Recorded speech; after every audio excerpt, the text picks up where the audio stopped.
So I got something really cool today. I got the Leatherman Curl. And I'm shooting this after that video because what I expected to be saying was completely different from what I ended up talking about because there was a surprise in this package. And I don't want to spoil it. I love the reaction I end up getting to it. But yeah, Leatherman pulled a fast one on me. And I'm kind of thankful they did. All right, here it is, guys. Leatherman Curl. I know this is a surprise. Leatherman hasn't even announced this tool yet. I have gotten it a little early. I'm not going to talk about that. We're just going to focus on the tool. So without further ado, let's get into it, shall we? All right, let's take a look. Now, I don't know about this tool. I'm still on the fence. And yes, it is in fact a Leatherman Curl. So that's good, because you never know when you do these things whether you're actually going to get the real thing. Get a sheath, obviously. Wait a second. Wait. Okay. Every picture we had, every single one, didn't show a pocket clip. I don't know if they did this at the last minute or what. Okay, that completely throws my game because I had this entire thing planned out talking about why they should have included a pocket clip and why that ruins the price. And okay, all right, reset. Let me think about this for just a second. Okay, pocket clip. Okay, wow. It came with a pocket clip and a sheath. Didn't see that coming, to be honest. I thought they were going to make another blender like they've done in the past. I was so sure of it, in fact, I had this whole thing planned out in my head. Okay, wow. Okay, so let's just take a look at it, shall we? So Leatherman Curl, non-locking inner implements, but it does have a locking blade on the outside. Ooh, mine's very, very tight. That's okay, I can adjust that. So locking blade on the outside, as well as locking file. Lock up there is good. Let me go back to the blade. Okay, it's loosened up already. Wow. Okay. If you have a Leatherman wave, let me grab a Leatherman wave. Leatherman wave. Oh, I don't have one right now. But if you grab, say, a charge or something like that, what you will notice is that the other blade digs into your hand.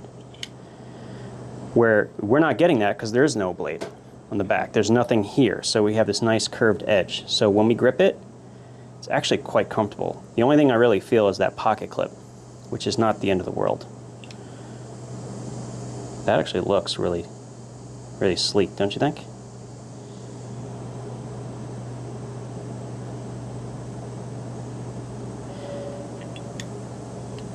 Okay, now let's get on the inside, shall we? So I was curious how they organized this because I wasn't 100% sure, but you notice that unlike the Wave, which has that little stop pin, this doesn't have that. And why I'm curious about it. So let me pull this middle tool out. You'll see, we're about to see if it creates a problem or not. So if I close this like that, okay, so for some reason the geometry here, because of the width, it's not locking in the plier head. It's sliding up out of it. So what would happen in the Wave if you got rid of that pin is it would lock itself in between these implements, but it's not doing that, which is a really good sign. Okay, so while we're at it, let's pull all these tools out. Let's pull them out. So we have the awl and reamer. This is for the same one that you'll find on the rebar, the flathead, and of course the scissors. Now this is the same one we will find on the Wave series, which I think is actually a pretty decent scissor. It's fine enough to do things as much, even hygiene related tasks, but it's also good enough to cut paracord reasonably well. So let me just check the lockup.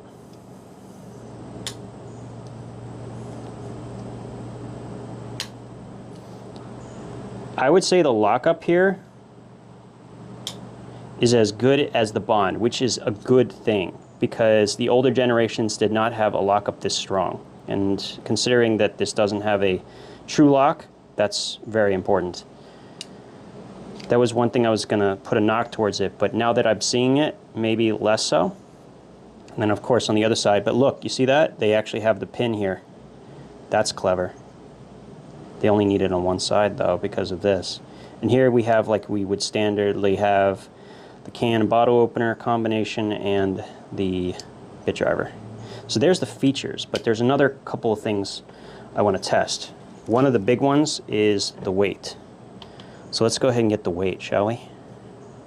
First in grams. 200 on the money. 200 grams.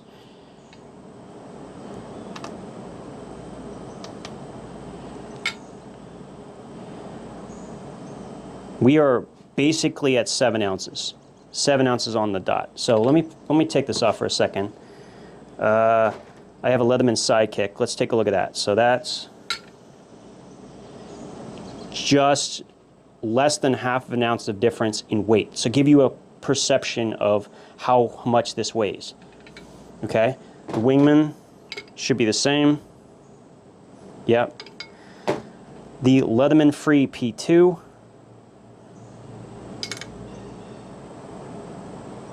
About like a half ounce more, maybe a little bit. Now let's look at the dimensions. Oh boy, that's thin. I mean, very thin. It's thinner than the P2. Wow, it could very well be as thin or thinner than the Wingman Sidekick. Wow. Okay, this changed. This whole thing got thrown for a loop because I was expecting to kind of have things to critique. I don't know, there's not much to say here. I mean, what we have is a fairly complete package. As far as the tool set's concerned, it's probably one of the best. We're missing the saw, but I think it's debatable whether you want the diamond file or the saw, and I don't think either one's a bad decision. I think it also opens an opportunity for them to include a different version of the curl that uses the saw instead of the file, and I think that would also sell very, very well. Just like we have these two, and frankly, I could do without these. They're an embarrassment to Leatherman. And now the Sidekick's not too bad. I actually don't dislike this one because it has an actual straight blade, but when you actually compare the blades, let me just show you something here. Look at the difference in the blade length, the blade thickness, the way it's locked up.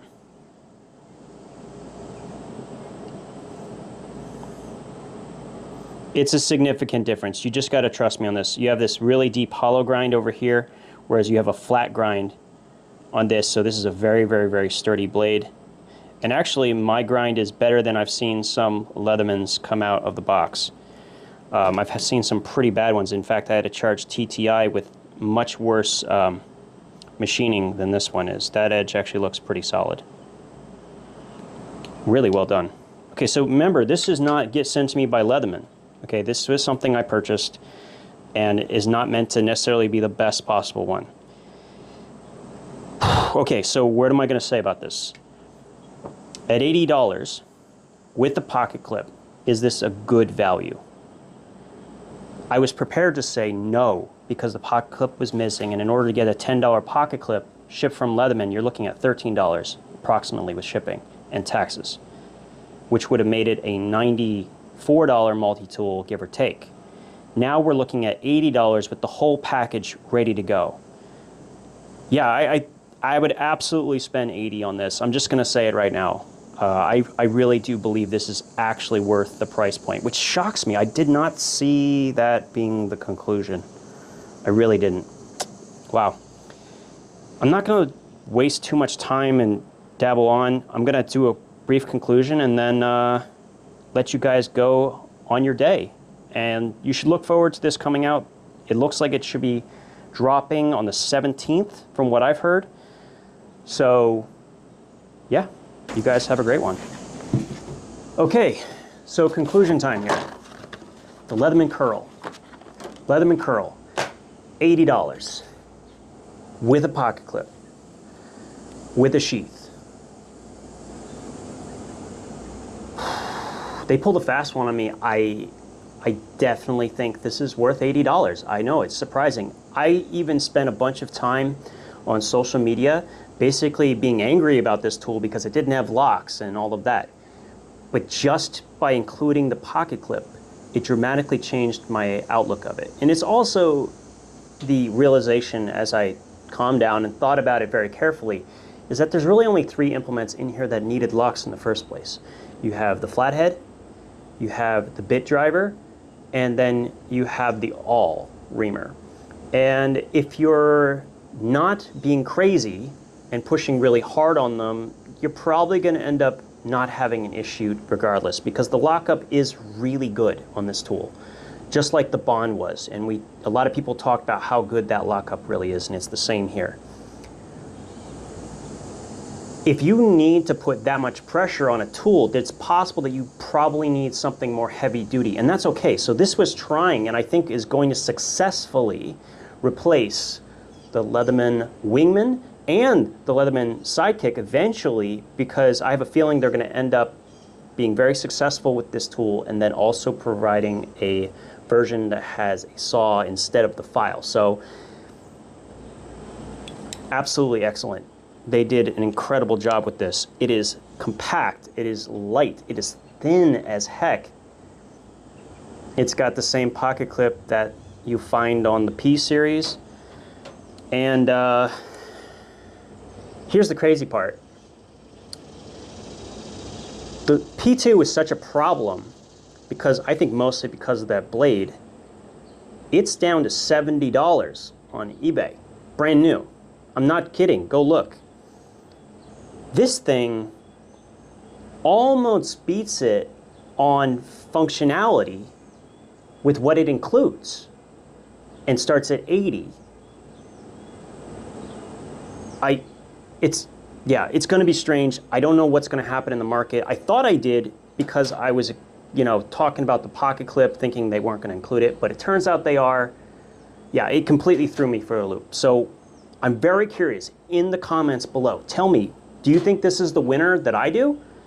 Do you think it's going to actually outsell the P2? Well, that's a definite. But do you think this thing is going to outsell the Wingman and the Sidekick? Because the scissors on this are way, way, way better than the Wingman. Like, so much better. It has a full diamond file. It has the bit driver. It has an awl. Yeah, this is a phenomenal tool. Yeah, what else can I say, right?